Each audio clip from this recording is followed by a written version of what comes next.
નમસ્કાર દર્શક મિત્રો, સ્વાગત છે તમારું ગુજરાત ખબર ચેનલમાં। આજથી વરસાદનું આદ્ર નક્ષત્ર શરૂ થઈ રહ્યો છે, ત્યારે આદ્ર નક્ષત્ર કઈ તારીખ સુધી રહેશે અને આદ્ર નક્ષત્રમાં કેવો વરસાદ પડશે તેને લઈને વિડીયોમાં આગળ વાત કરીશું। સાથે જ આ વખતે આદ્ર નક્ષત્રનું વાહન કેવું રહેશે અને તેને લઈને જાણીતા હવામાન નિષ્ણાત અંબાલાલ પટેલ દ્વારા પણ આદ્ર નક્ષત્રમાં કેવો વરસાદ થશે તેને લઈને મહત્વની જાણકારી આપવામાં આવી છે। તો આ તમામ માહિતીઓ વિશે વિડીયોમાં આગળ વાત કરીશું, તો છેલ્લે સુધી જોતા રહેજો। તે પહેલાં તમે અમારી ચેનલમાં નવા છો તો ચેનલને સબસ્ક્રાઈબ કરી લેજો, જેથી મારા આવનારા તમામ વિડીયોની જાણકારી તમારા સુધી પહોંચી શકે। મિત્રો, આજથી વરસાદનું આદ્ર નક્ષત્રની શરૂઆત થઈ રહી છે। ભારતીય કૃષિ પરંપરા અને લોકવાયકાઓ મુજબ આદ્ર નક્ષત્રને વરસાદનું નક્ષત્ર માનવામાં આવે છે। જોકે વર્ષોથી ખેડૂતો આ નક્ષત્ર પર ખાસ નજર રાખતા આવ્યા છે। જોકે આદ્ર નક્ષત્રને લઈને કેટલીક લોકવાયકાઓ અને કહેવતો પણ પ્રચલિત છે।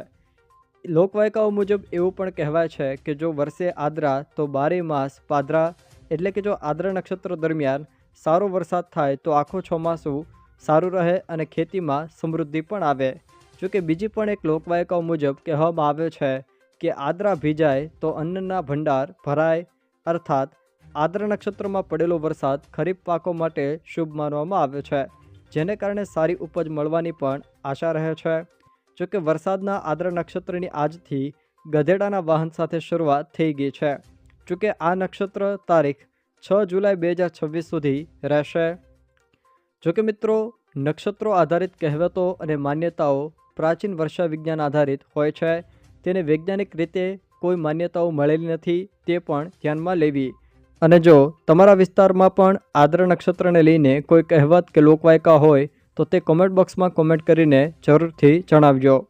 તે સિવાય જો મિત્રો વાત કરવામાં આવે તો જાણીતા હવામાન નિષ્ણાત અંબાલાલ પટેલ દ્વારા પણ આદ્ર નક્ષત્ર દરમિયાન કેવો વરસાદ રહેશે તેને લઈને મહત્વની જાણકારી આપવામાં આવી છે। અંબાલાલ પટેલના જણાવ્યા મુજબ 23 જૂનથી ચોમાસું આગળ વધશે અને આગામી 48 કલાકમાં તે સક્રિય થવાની પ્રબળ શક્યતાઓ છે। 25 જૂન સુધીમાં ચોમાસું મુંબઈ મહારાષ્ટ્ર થઈને દક્ષિણ ગુજરાતના વધુ ભાગોમાં પહોંચી જશે। મુંબઈ અને આસપાસના વિસ્તારોમાં 26થી 28 જૂન દરમિયાન સારો વરસાદ પણ નોંધાઈ શકે છે, જેમાં 50થી 100 મીમી સુધી વરસાદ થવાની શક્યતા પણ તેમણે વ્યક્ત કરી છે। જોકે અંબાલાલ પટેલે પોતાની આગાહીમાં 29 જૂનથી 5 જુલાઈનો સમયગાળો સૌથી મહત્વપૂર્ણ ગણાવ્યો છે। તેમના જણાવ્યા અનુસાર આ સમય દરમિયાન ગુજરાત અને મહારાષ્ટ્રના કેટલાક વિસ્તારોમાં અતિ ભારે વરસાદ પડી શકે છે। ખાસ કરીને દક્ષિણ ગુજરાત, મુંબઈ અને મહારાષ્ટ્રના વિસ્તારોમાં ભારે વરસાદના કારણે નીચાણવાળા વિસ્તારોમાં પાણી ભરાવાની તેમજ પૂર જેવી પરિસ્થિતિ સર્જાવાની શક્યતા પણ તેમણે વ્યક્ત કરી છે।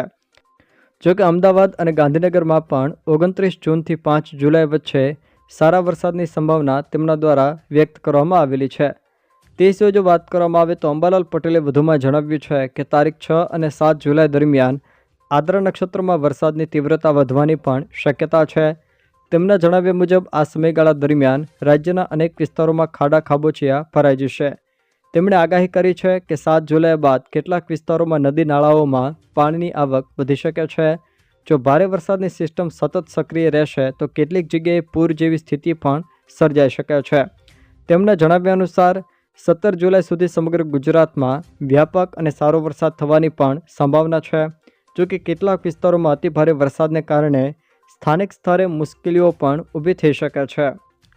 જો દર્શક મિત્રો આ વિડીયો તમને પસંદ આવ્યો હોય તો વિડીયોને લાઇક કરો, તમારા મિત્રો સાથે શેર કરો અને જો તમે અમારી ચેનલમાં નવા હો તો ચેનલને સબસ્ક્રાઈબ જરૂર કરજો, જેથી અમારા આવનારા તમામ વિડીયોની જાણકારી તમારા સુધી પહોંચી શકે।